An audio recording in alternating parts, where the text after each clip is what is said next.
Good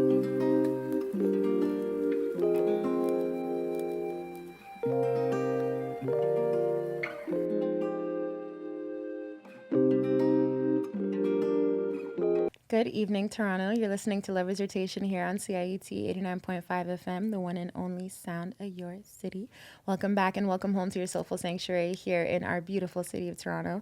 My name is Aisha, and I'm your host tonight and every night here on your soulful sanctuary, Lovers Rotation, your home for everything R&B, dancehall, Afro beats, Afro fusion, soul, everything in between, anything soft and sweet that gets you in touch with yourself. But obviously, you know, it's Lovers Rotation, joined by some real ones here in the room with me. I'm gonna let them introduce themselves, obviously joined by the lovely co-host. Hello, Toronto, it's your girl T. How we doing?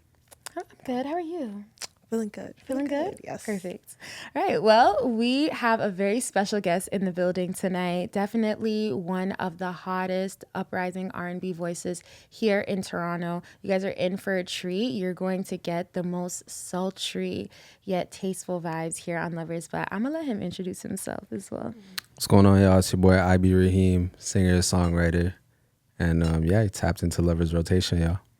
Perfect. So as you guys know, we got a lot to play and a lot to say, so we're just going to jump right in. Tonight, we're going to start off with Miami by Odile and Leon Thomas. And this is off of his latest EP, The Summer That Saved Me. And I say it every single time we play Odile. I say it every time.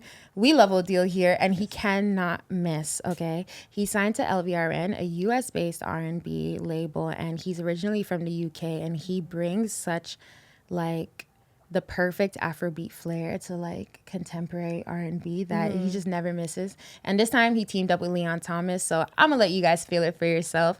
Perfect sultry summer track. We got Miami by Odile coming up next here on Lovers Rotation.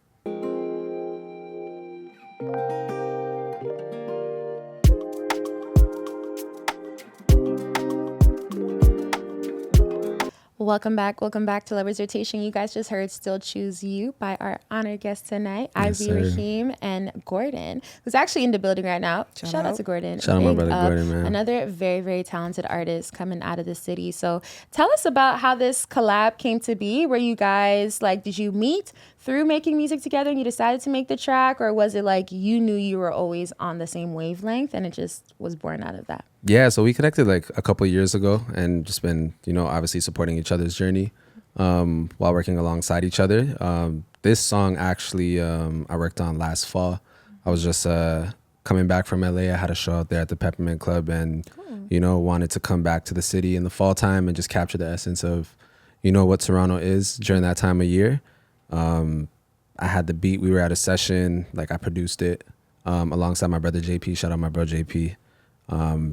Brought it over. Gordon was like, he heard the instrumental and he was like, yo, this is my vibe right now. I know he was kind of going through some stuff and wanted to get it off his chest. So it was like the perfect storm to, like, you know, just lay it on the record and just create a new nighttime vibe for the city, which I feel like, you know, hasn't been missing, but definitely just like kind of introduce everyone to the new Toronto. You know, I feel like we're a big integral part of like the sound of the city that's coming up next. So I feel like it was a good introduction for sure. I feel that. So you referenced like you wanted to sort of encapsulate what Toronto feels like in the fall or the winter. How would you describe that? Because I actually have a few playlists like wintertime, fall time type music, and it is similar vibes. So how would you describe it, or what did you have in mind? Yeah, you know, like I feel like anyone, if you've lived in the city, like, you know, like summertime's hot, like you're outside, you want to have fun, and then the fall winter is very cold. You could be on your ones or just locked in. Like it's very moody, especially when September, October hits. It's like fall time starts to get a little bit colder, whether you're booed up or you're not. Like, you know, you're just kind of in like that like more vulnerable state. Yeah. So yeah, I definitely Toronto music is at its peak at that time of year. I would say, you know, I feel like that's like we all like come out of our like hyperbolic chambers and just get that moody vibe going. You know, that's we really turn it up for sure. I agree. Definitely a moody city. Definitely. But speaking of Toronto, so you grew up in Regent Park and then moved to Calgary when you were a little bit older. So obviously, as we all know, like Regent Park is such an important like historical neighborhood in the city, and so much talent comes out of there as well. So tell us a little bit about like sort of your experience growing up like downtown Toronto, and then also how moving to Calgary as well influenced you, the decisions you decided to make, and then in turn, the kind of music you decided to make as well? Yeah, definitely. I mean, region is a big part of my story, and you know, I found a great sense of community there. Growing up, growing in the inner city it's never easy. You know, you're exposed to things that you probably shouldn't be exposed to as a kid growing up, but some people grow up faster than others.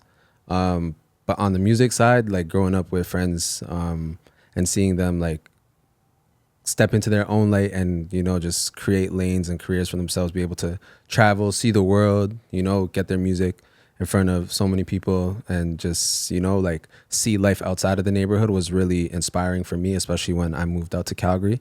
Yeah. That's where I started my journey, and, you know, seeing them, you know, kill it from afar, like in the city, and also like going out to the UK and the States and just like, you know, making names for themselves. Like I take pride in where like I come from. Like I kind of look at it as a like a rose from the concrete type thing. Like I want to show like the kids like growing up in the community that like you can come from that environment and not have to be like a product of that environment. You know, you could be something different and really like pave a way for yourself, you know. Just be yourself, authentically yourself, and not have to like fall into that like narrative of like growing up in the inner city for real. Yeah, feeling like just because I'm from here, this is my path. It's already carved out for me. Like, this is just what I got to do. Kind of like seeing beyond that. And I think it's beautiful being able to see the inspirations and people around you who also rose out of it, because that's what it's all about. And I'm sure like your story as well, in turn, like will help to inspire like other young people from like inner city neighborhoods that are like, you know what? I want to make music. I want to sing. Like, I can do that. 100%. I can do that. Yeah, definitely. And I was like, yeah, like growing up, I didn't want to leave the community, but like now I have like a better understanding of like from the outside looking in, like what that was able to do for me. And now it's like it's helped me grow as a person, and also just like see things from a different perspective. You know, it's still a part of me, but eventually we all have to grow into something else, like recreate and reincarnate and just like come into something new. So for sure, That's very beautiful. I agree. And like, I guess when you were coming up, what are some of the artists, or like, because we also mentioned kind of the different waves that have come of R&B in Toronto. So when you were growing up, what are some of the inspirations and waves of R&B that you kind of gravitated towards and felt like, you know, I see myself in them, I can like break out? Yeah, of course. So obviously, like, you know, Drake's always been the main guy. I remember Take Care in high school, like what that meant for me and for a lot of people. House of Balloons, The Weeknd, obviously The Weeknd being Ethiopian also like is very close to me, because there's representation there from someone that like is from where I'm from. Party Next Door, obviously like transcending like the genre of contemporary R&B before the trap soul era, and just, you know, obviously like cementing his like carving out his space in that world. We have some of the best talent. Like I've always felt that Toronto has like some of the best talent in the world, and, you know, to be able to contribute to that lineage of talent in the city and just, you know, carve out a lane for myself and, you know, try to cement my legacy in there is that's definitely the mission. Okay. So we know like you're Mr. R&B, you love R&B. Like, what are some other genres or artists that you listen to that might surprise some people? That's a good Like, one. what is it? I don't know if there was like a trend on Instagram where it's like, okay, how I look versus like the music type of shit that I be listening to? Yeah. Honestly, man, I be listening to a lot more lit shit. Like I fuck with Cash Cobain heavy. Sorry, excuse my language. I like I'm gonna do that again. It's okay. Yeah, outside of the R&B, like I love shit. Damn, I be forgetting, bro. Damn. Okay. It's okay. All right. Yeah, outside of the R&B, I would say Sexy Drill has been something very lighthearted for me. Like you can pop out, have fun, and, you know, it's like it's drill music, so obviously you got like that hip hop element, but it's like for the women. So I feel like Sexy Drill has it's definitely done something special, I would say, like in recent time, in terms of just like taking up those spaces in the clubs, and, you know, just obviously just I just feel like it's just good vibes, good energy. You know, that's definitely something I'd be listening to for Do sure. you think you would ever make a track like in a similar category? Yeah, I actually got a couple. One of them's on the project. It's called Bad Girl Era. If y'all That haven't, is this kind of Subtle plug. little shameless little plug. sexy drill. Yeah, I you know, catch that. I yeah, catch that for with sure. the song. Nah, no doubt, no doubt. For sure. One thing about sexy drill, it's so funny because I remember last summer was when like I think it really blew up, and like that's when I was really tapped in. And Chow Lee's album is what really got me. Which one? The what's it called? The one.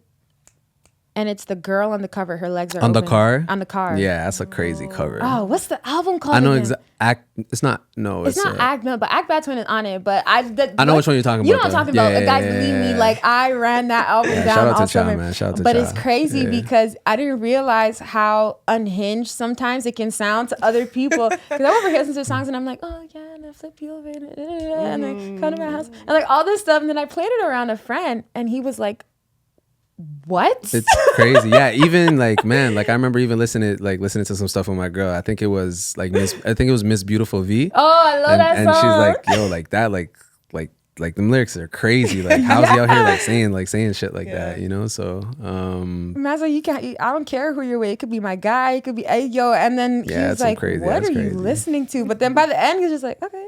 Because I'm like, it's a vibe. It's lit though. It puts you Yeah. in a trance. It literally puts you in a trance. Like they obviously like the sampling or like the melodies that they be using and the drums. Like it's the perfect mix, you know? It's just like for me it always hits. So I love it. Yeah, no doubt.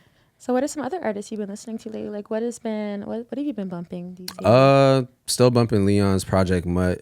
It's definitely been one of my favorites. The Deluxe Not Fair is one of my favorite records on there. Not Fair is a heavy one. K1's project is insane.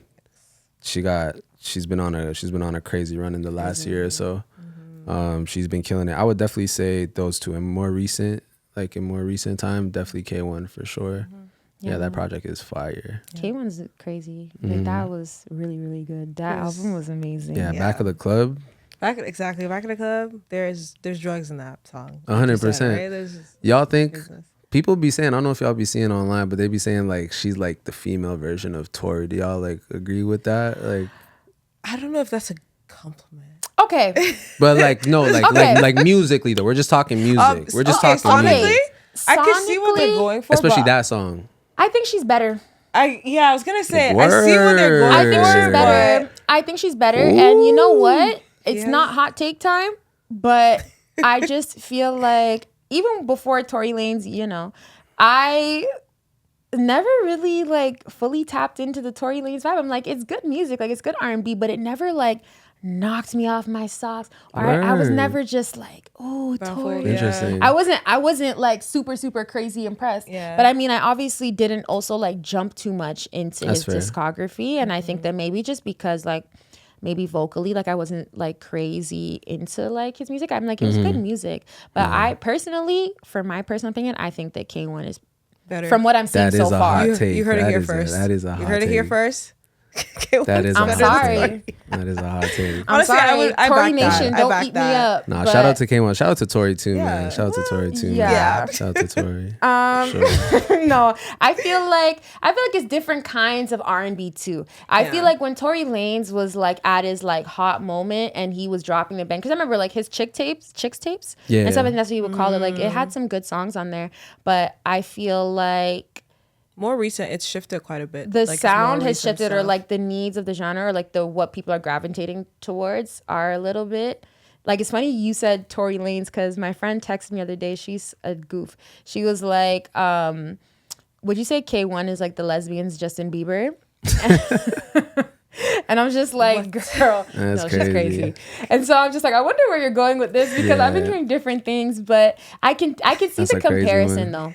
I can see the comparison, but I think that because Tory Lanez was huge, he was huge. So I think that there's still room to see how K1 is gonna, grow and She got develop time. and- She got time. She has man. time. She Yeah, has she's time. doing time. a lot of big stuff already. So Great It's trajectory. only about a time. And the girls love her. Listen, Nah, for love real. it. And then she popped up with that British accent, and everyone was just like, I didn't even Bro, what? Like, Even better. Like, it was a cherry on top. I'm sorry. I'm just like, British. Yeah. Oh shoot. No, Yeah. I love it. I love it.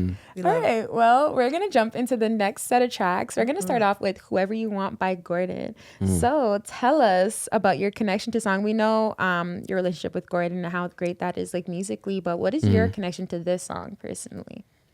I would even say just or like the main thing for me is just the storytelling of the song, you know, and just how he's able to kind of take you through the journey of his emotions and what he is dealing with, and he just does a great job at executing it like within that song. No like personal like correlation, like to be specific, but it's just a very like dope song. I love the record, and yeah, his project too. It's fun while it lasted. It's a good one. Definitely people y'all should go spend that for sure. All right, guys. Well, while you're listening to Whoever You Want, make sure you guys go tap in with Gordon.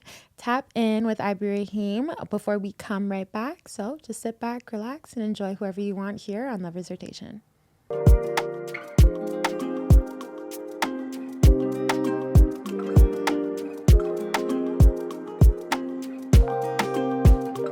Welcome back to Lover's Rotation. You guys just heard Bad Girl Era by the one and only iBXRHM, who we got in the building with us tonight. So we were just talking about Bad Girl Era, a little like sexy drill vibe. So tell us a little bit about the making of this song and why you decided to pop out with like a more upbeat track. Because, you know, you're usually a little bit more on the sultry, slower vibe. And I love this song. So tell us about the journey. Well, thank you, first of all. I really appreciate it. Yeah, I just wanted to create something fun. Obviously was listening to a lot of Cash Chow, R2R, like their projects, and how lighthearted their songs were. Just like it was just fun. And I think like for me, like outside of making the music I normally make, like I just wanted to go back to like just when I first started making music and how fun it was, and like that, like their music kind of took me back to that. So I just wanted to bring my world, bring that sexy drill sound into my world. And that's how I came up with Bad Girl Era, you know, and it's been taking the city by storm, and it's continuing to grow, and I'm excited to see where this record can go. I feel like it's one of those ones when, you know, people hear whether you're going out to go to the club or you're in the club or you're at a function or you just like, you're just on some like I'm the one, not the two, like, you know, especially for the girls, you know, I feel like it's definitely one to big them up for sure. So I'm glad I was able to get one in there and have one they could rally behind for sure. I love that, and I appreciate it because I wanted to ask you. So I hear a lot of discourse a lot of times, like, oh, R&B, they're not making enough. Like I even hear it like in the dance hall, you know, like the Afrobeat world as well. Like they're not making enough songs for the women. Like there's not enough gyaltons, there's not enough this, there's not enough that. So have you heard that sentiment, or was that something that sort of motivated you? Like, because you said you wanted to go back to like sort of your origins and like making music. So do you feel like that's an important component of like sort of either the popularity of songs or just like making a good track to like go out and feel yourself, like that you got to appeal to the women? Because when I hear, I'm just like, yeah, you're a bad girl, like pick yourself up, hype yourself up. Yeah, like, go on, big up so yourself. tell us a little bit about that. Yeah, I feel like if you're not, especially as like a R&B artist, like if you're not making music that is tasteful and caters towards women, like, you know, and not trying to tear them down, like the toxic stuff is cool, like, you know, like I feel like there's always a space for that, but they definitely need to bring back like some healed energy, just like some fun, lighthearted, light spirited, you know, like it's a lot of back and forth, a lot of clashing heads, bro. We need more love, more good vibes, and we can still do that like on an upbeat type vibe, you know, like it doesn't always have to be just more uplifting, just like stuff that caters to them, and just like, yeah, man, just shows that like we appreciate y'all for real. Yeah, that's sweet. That's sweet. And it's a great track. And I like it too, like, because you kind of touched on it before, but it's a bit of a contrast from the rest of the songs that are on your latest project, YB. Definitely. And so, like, with the first couple tracks or first 3 tracks, you're a little bit more slow, more calm vibe. Like, the subject matter too is a lot more personal, 100%. more introspective. So, I guess what was the journey like, you know, putting those songs together and also creating this entire project? Yeah, for sure. With this first body of work, I wanted it to be very intentional, very introspective, let people in on my experiences navigating this journey through finding love, ambition, you know, chasing this dream, trying to like do what we do, and my experiences navigating that. I definitely wanted to be very intentional with those songs. So with those songs, you're definitely hearing me like navigate all those things in real time in like sequential order. Like the first song is like, you know, I'm approaching this level of notoriety or fame, if you would call it, you know, and still trying to like balance that and like having a love interest. And then Indecisive, you know, kind of getting all that stuff but still not being really fulfilled.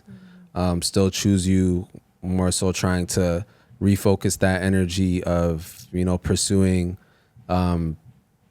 this life and also nurturing this relationship. Still Choose You is like, you know, trying to like pour back into that relationship. And, you know, Bad Girl Era is just like, you know, it's just back to having fun. You know, I feel like I wanted to make sure that it was very very cohesive in that sense.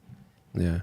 Oh, I love that. And obviously, like, the album is titled This Is Who I Be. And I think, like you said, it was like sort of your introduction, like, this is me, this is who I am. And I think you broke down, like, with each song, like, what you wanted to sort of show to the audience. Right. But if you had to choose, like, sort of one or two words to describe the person that you wanted to put forth, or the persona, or what you want to communicate to the audience, what would you say? Like, someone's like, who do you be? And you're like, this is who I be. What would you say? I'd say, like, honestly, truthfully, like a diamond in the dirt. Like, I feel like I'm showcasing my worth and my ability and my skill. And I feel like it's more so like, I look at it as like how we look at our favorite artists before they blow up and become who they, like, we all expect them to be, you know? So I feel like this is me showing them, like, you know, this is me before I get to where I want to go. This is really like me in real time, for sure. No, I love it. And it is such a great project. And Thank I you. think that it's like a sweet package of like the perfect amount of songs that totally encapsulates like all the different emotions that you experience, especially like in this era and this age, and especially a lot of like what we need, like you said, like waking up that Toronto sound again, and then also just Gotta bring like, it back. hyping people up and just remembering. I feel like, because we really, when it comes to Toronto, I feel like we really are the tastemakers when it comes to I think R&B. we have the best R&B in the world. Yeah. I'm dead That's my hot serious, take, like, for sure. we'll get to that. But like dead serious though, like Toronto R&B is not like any other. And I think especially since doing the show and like having to interact with so much more Canadian music, like you realize like nobody's doing it like us. Yeah. London maybe, but I think we would still eat them up. I'm not For even sure. And man, like, just even like, I remember like when Ebro was trying to say we don't have a sound. Bro, that Shit was pissed crazy. me off, because I'm just like, you don't even know what you're talking about. Like, there's so much proof in the pudding, like that we've like cultivated our own sound, and you see it. It's like you see it within like the industry. So many artists that take inspiration from that sound, obviously because of our biggest artists. You know, like a lot of the biggest artists in the industry come from Canada. They come from Toronto or the GTA, or like within like that realm. Like, you know, it's really us that's like running the game right now, you know? So Exactly. What do you feel like the future of, like, I guess this next R&B rave could look like in terms of like reach or like defining a new sound? Like, do you have any predictions or like observations from what you've, I guess, see coming up? I do think it is a resurgence of like the Toronto sound, especially in R&B. I feel like obviously like R&B is like making a huge comeback. You know, not and that's not to say that it was never like it was never there, but I feel like it was overshadowed by obviously a lot of more, you know, things that for sure. it was overshadowed by a lot of things. But I'm a firm believer that good music always prevails, and I feel like a lot of good music, especially in that world of R&B, comes from here. So I'm excited to see what the new Toronto looks like, obviously, like with the passing of the torch of, you know, all these guys that made their mark, you know, to the new generation. I feel like it's a good time for Toronto right now. If you ask like all the creatives in the city, like there's definitely something special brewing, and there's a different energy right now in Toronto. You know, we're definitely looking to be acknowledged for the right things as opposed to the wrong things. You know, there's Agreed. yeah, you know, we're trying to change that narrative and show them that like we really do this, and yeah. Love that. So let's just jump right in. You know, we're gonna turn up the heat on your seat there, and we're gonna ask you, what is your current music culture hot take? Okay, so I'm gonna go two. I'm gonna go with two quick ones. The first one we kind of just touched on. Like, I think one, Toronto has the best R&B in the world. Two, I think within the next 5 years, like, Toronto is gonna be on top of the game the same way that it was when, you know, obviously the Drake, the parties, the weekends. Like, when it comes to this new generation of talent, like, there's so much here that the world doesn't know about, and once they catch wind, like, it's gonna be GG's. Like, it'll be it's gonna be a wrap. But, you know, and then the second one, man, I would say the DJ mashups, like the TikTok DJs and the mashups and stuff. They're really cool. I feel like they definitely need to be a bit more intentional with the songs that they're mashing up. Like, you can't be like, I seen some, I think it was like, I don't know, people like be mixing like Chief Keef with, what's that one song, like, making my way downtown, walking fast. Like, people will be mashing up like songs with like mashing up songs together that have no business being mashed up together. Like, so the Sexy Red, I'm a Piano, like, bro, one of those. bro, Yeah. man, I don't want to hear Essence and Shake Your Dreads in the same song. Yeah, Like, what are we When they doing, throw man? memes in there too, that's just like a whole other ball game. It's got to make sense. So I'd say that's the only thing, man. If y'all gonna do it, just do it right. Just do it right. I agree. It's funny because it's like, it's this, and I think it's something that sort of echoes throughout the music industry right now, is like, sometimes it feels like we're creating for reels or creating for TikToks. Like, when we're going into something, we're thinking about, okay, is this something that's going to blow? You know what I mean? Like, okay, we're going to use this as a short form content to push. And then it's like, I think it's sort of sometimes devaluing the art. And obviously, like, just, you know, I think, I don't want to use the word cheapening, but it really just, like, you're looking at that end goal rather than like the art that you're making altogether. Yeah. But before we get into the next set of tracks, you did say that there was a few like artists here in the city that you feel like are part of that like rising few that are good. So who are some artists in Toronto like that you have your eye on? Obviously yourself. Yeah. But who are some other It's just me. No, I'm just it's just IB. It's all about I. You know, there's no I in team, but there's an I in IB. So period. But yeah, who are some of the other artists in the city that you've been feeling? Definitely my brother Gordon, my guys at 44 Sound. My guy Nilo Carter, shout out my brother Nilo. Shout out my guy Andie. He got a crazy record that's buzzing right now. So many to name off the top of my head, but I would definitely say those for sure. Yeah, we have so much talent, man. So much talent, and it's only a matter of time till the world catches on to our wave. But yeah, we just got to be the ones that just uplift each other and just celebrate each other, because I feel like once we get better at that out here, like, it's gonna be very hard for people to see us, you know? I agree. Yeah. I agree. No Well, doubt. On that note, we're going to jump into the next set of tracks. We're going to get you guys started off with Indecisive. So tell us a little bit about this song before we jump in, and like what it meant to you, for the project as a whole. I feel like Indecisive is me at my rawest, most vulnerable, authentic self. Just in terms of where I am in my journey, and searching for fulfillment in an industry, in a world of like materialistic things, you know, just trying to like hold on to that sense of self and my identity, and just like, you know, just working through my flaws, no pun intended, you know, and just just continue to just stay myself as I continue this journey, you know, because I know it's very easy to lose yourself, especially the faster things move along, and then the more fame you get and the more things you obtain, like it's easy to lose that sense of self. So just trying to be very self-aware of that. Okay. You know? Love that. All right. Well, you guys got Indecisive coming up next here on Lover's Rotation.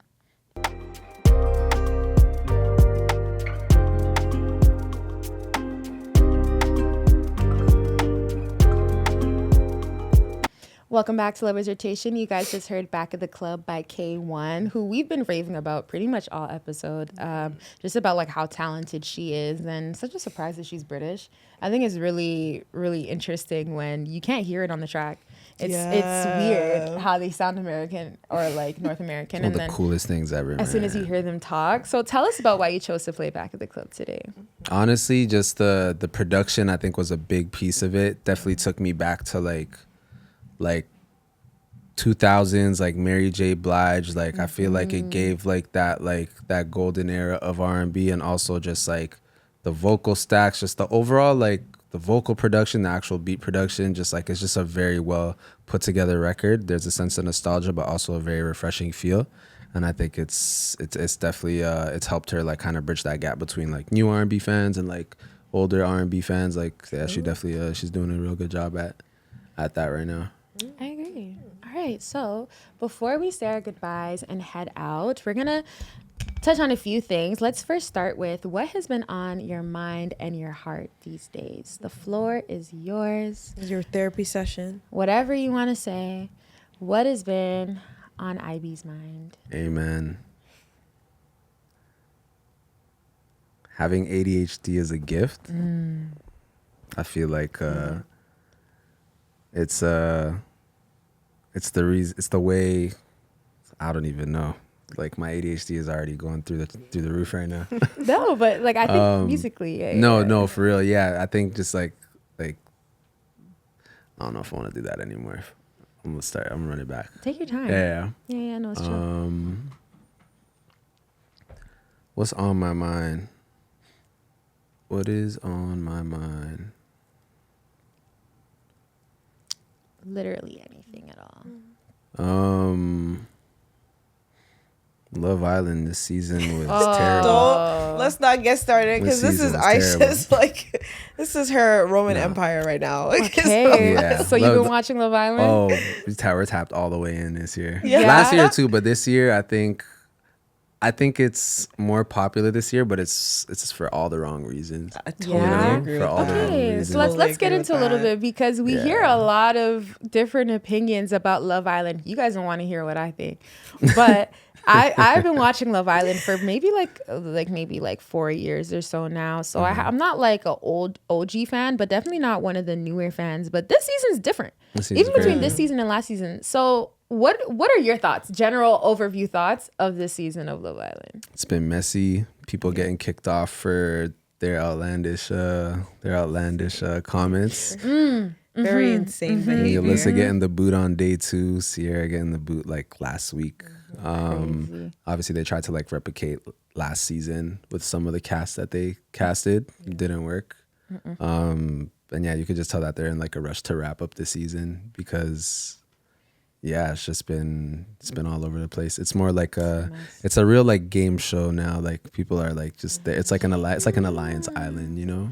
Yeah, like I'm like, what happened to just Trying to going find to the love. villa? You're gonna find love, and Yeah. like everyone's hot and everyone's beautiful, and like you're just trying to make connections and like building the connections. So, do you feel? Because one thing I hear is that the reason why it's like this is because it's a reflection. Obviously, you're in a relationship, but it's a reflection of what the dating scene or what Looks it is like, now yeah, to make for sure. connections with people. Like people are always thinking about, okay, it's this individualistic thing. Like, how is it going to benefit me? Or, you know, you like someone, you know, you like them, but you're scared to close it off. Like you don't want to actually. It's like a real situationship thing. island Yeah, is what it's a they've real been thing. saying. So do Yeah, you see facts. like parallels between like Love Island and like the current dating scene? Oh, and things 100%, like that? 100%. I feel like, I don't know, that show is definitely like, it's freaked out. It's Yes. Nah, Yeah. man. Yeah, it's freaked out for Oh, sure. boy. But yeah, definitely parallels in terms of like just, I guess, the speed of, you know, going from a friendship / situationship into something real. It definitely it captures like that like process, I think, pretty well. And then it's just always messy. Yeah, I never thought I'd be one of the guys to be like watching that show, and then last season and this season I was just like, man, I like it's. Did your girl get you on? Oh, 100%, Okay, 100%. It's so funny though. Episode 1, I'm like, yo, what are you watching? Like, I like turn that off. Like, like this is brain rot. And then like by episode 3, I'm like, so you trying to watch? Yeah, like, like, so. and then like Jeremiah gets kicked out the villa. And I'm Ooh, like, bro, that got me. Yeah. I wasn't even the biggest Jeremiah fan, but that's when I realized I'm like, oh, this is not Love Island. It's a different game show. Get the 100K Island. Let's get the Bag Island. Get the Bag Island. Amen. Literally is what it is. Yeah, for sure. Yeah, we'll see. I feel like they're going to have to switch up the entire strategy of the show. And it's funny because the UK Love Island is still going and it's going to go for the rest of the summer. And it's on the same trajectory. But the US one this year, wild. And it is freaked out. That I'll never forget that milk challenge and I'll never forgive them for it. That shit was crazy. That was disgusting. That was insane. That was because it was real dairy milk. Yeah. That they were you have to squeeze it into your mouth. I don't even listen. I don't even want to get into into it. Squeezer that everyone want to get into it. And then you spit it into somebody else's mouth. Oh god. Nah, bro, it's crazy. And then they gotta spit it back into a next bottle. Okay. Yeah. Yeah. They lost the plot, bro. They lost it. It's situationship. Anybody who hasn't heard Love Island and is like tapping in on the radio right now is probably gonna be like, don't call the CRTC. I'm saying what happened. Please don't on the show. Yeah. outside of Love Island though, like in terms of what's on my mind, just in a great headspace, like musically. I'm excited to obviously continue to push this project. This is Who I Be out now. Make sure y'all go stream that. We're trying to see how far we can take this. We've got a show. We got a show in the works in the city. Nice. For the fall. I'm excited to see all my fans and friends and family come together, celebrate this music and the people I've been creating it with, and just ready to continue to push the sound. It's Toronto versus everybody, and man, can't wait to continue this journey and see who else. Just excited to continue this journey. I love that. Yeah. And so I know that, This Is Who I Be, that dropped in April, I believe, right? Like mid-April. And we're now in like July, August, and you're still pushing it. Do you see yourself releasing any music soon? Or is it like you want to kind of build on the great body of work that you have and sort of push that and like get that out there before you start to release? Because like some artists have different ways of looking at it. Yeah, for sure. So I've definitely been, I've been working with a couple artists on the side, just on some songwriting stuff. And I work with a collective as well called 44 Sound, which is a hub of creatives based out of Toronto, Montreal, and Belgium. Artists, producers, DJs. We actually have a collective project coming out really, really soon. Nice. So expect some new music. We all come from different cultures and backgrounds, and this project is like a melting pot of all those different cultures and sounds. Outside of that, definitely continuing the story of This Is Who I Be, and putting what I'm living in real time into that next body of work. The first project is more so an introduction, so by the time the next project comes around, a little more clout behind my name, making a lot more moves. So who knows, it could be a They Know Who I Am, or like some like just kind of that transition from emerging to a star. So I'm excited to share what we got coming next for sure. But as of right now, it's This Is Who I Be. So This Is Who I Be season, so make sure y'all tap in. All right, guys, make sure you tap in. This Is Who I Be. Like we've been raving about it all episode. Such a great body of work. I don't usually use the word perfect, but damn near perfect. Like that's love. That's amazing, love. amazing, amazing. Love it. Definitely like a great reflection of like just the talent that we have in the cities. Just want to give you your little flowers a little Appreciate bit. That. We've been playing your music here and there for a while. Like we've been running like December 23, and then like between now and then like the singles you've been dropping along the way. Definitely been showing love. So you got some fans over here at Lovers. We definitely rock with the sound. But so y'all should tap in. If you haven't already, it's not too late. It's not too late. So tell us, where can our audience like find your socials? How can everybody get connected with you as well as the collective, and just to keep their eye out for everything coming up? Yeah, for sure. So y'all can find me everywhere. iBXRHM. That's IG, Twitter, TikTok, Spotify, streaming, and like social media. It's all the same. iBXRHM. 44 Sound, you can find us at 44 Sound with 3 Ds at the end, SUNDDD. Nice. And yeah, just stay tuned. A lot of more music, lot of good music on the way. And yeah. Perfect. Yeah. All right. So thank you so much for Yes, stopping thank by. you. Appreciate y'all tonight. having This me. was Appreciate y'all having me. amazing. It was a lot of We are fun. so happy. Such a great conversation as well. Yeah. I think that our audience is definitely going to appreciate this one. Hope you guys loved it. As always, you know where to find us on Instagram. Our Instagram is at lovers.rotation. If you want to talk anything lovers rotation at all, any song requests, guest requests, anything in between, we don't bite. Our email is loversrotation@ciut.fm. Make sure you guys go tap in with us there. Make sure you guys show us love on Instagram, TikTok, because as you know, we do so much outside of here. The lovers world is based on the growing. radio. It's based in the sound. It's based in the artists and the music that we play every week. But it's also bigger and it's growing. And we do a lot of different things to engage the community. So if you rock with us, you rock with our sound, you rock with what we do, make sure you guys go show some love and keep up with all of the exciting events and, community engagement that we got going on. And as always, all of our episodes are mixed by the one and only Des and Crystal. Make sure you guys go show them some love. Their Instagrams will be in our IG bio. And obviously, shout out to Dapper for editing our videos for YouTube, directing, creative directing, all that stuff. He's holding it down for us out there. So big shout out to him. His Instagram is at Dapper_TL. Make sure you guys go show him some love there as well. So we're going to end the night off with Rolling Stone, which is actually the intro to the album. Yeah. We're going to flip it. We're going to do it as the outro to the episode. So before we say our goodbyes, tell us about like this song as a whole and what it represents. Yeah, just the beginning of something special. I see a lot of great things on the horizon. The song itself is, just balancing committing time with the love interest and also chasing this dream of mine, and just kind of being everywhere and like not in one place at the same time. I'm always on the move. I'm always on the go. I think like that song like kind of encapsulates that. So it's a good introduction of wanting to know who IB is. Like I lay it all out there. So I feel like people will have a good sense of who I am to start with that song. So for sure, Rolling Stone. All right. Well, guys, thank you so much for tuning in with us tonight. We're so happy to have you.